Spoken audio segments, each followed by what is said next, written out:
So we sat down with the Planning and Zoning Department, Angela, you'll talk to her in just a little bit, and we just said, this is what we're about. We think tiny homes have a real place within our society, and can play a huge place with millennials, aging in place, you name it. There's a huge social impact component. And then they just looked at us and said, well, you know you can build a tiny house on foundation in Decatur. And we just said, what? And so the whole thing about this is education. And it's not just educating people about the tiny house movement, it's educating yourself about what you can build, where you can build it, and how you can build it. That's what we need to know, and that's what we're trying to bring awareness about, that you have that power to reach out to your governments and say, how can I? How could we? Could it go here? Could it be an accessory dwelling unit in my backyard? Could it fit in a non-conforming lot? So it's really talking about how could this be possible?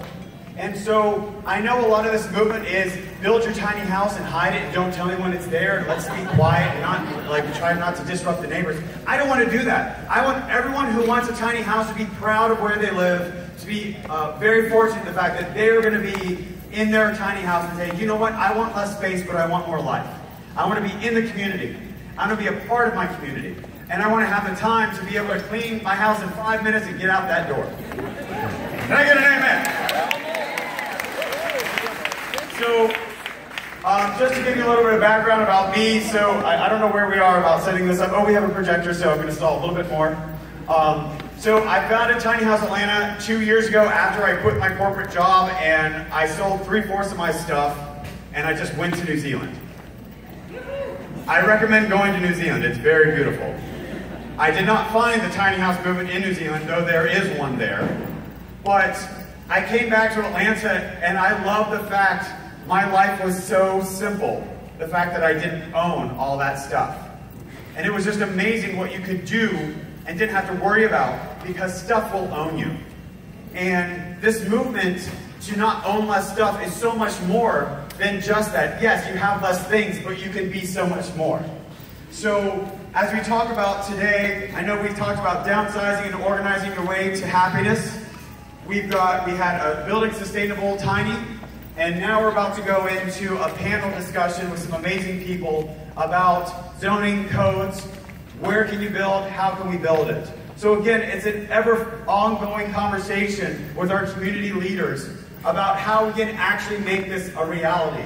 I don't think, and I do not foresee, that the world is just going to say, yes, we want tiny houses everywhere. Could you imagine a tiny house in Buckhead?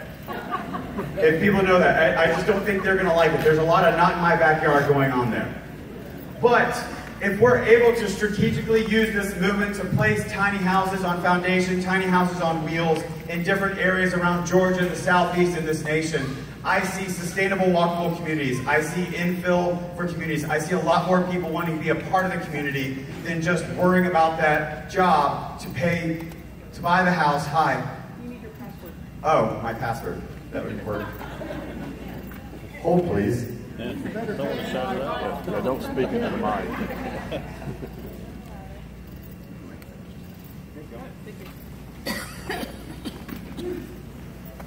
And I've lost my train of thought.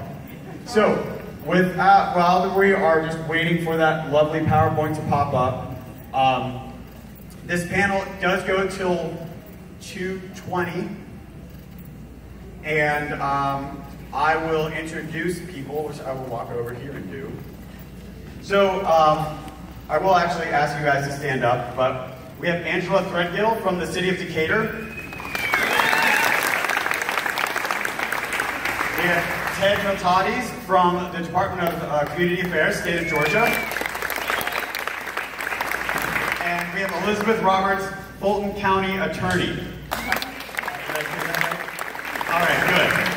She just recently became the Fulton County Attorney. Elizabeth has been an amazing mentor for me just with this movement, so she knows a lot about it, and she has helped me understand how to approach the thought process of how we move this movement forward for different communities.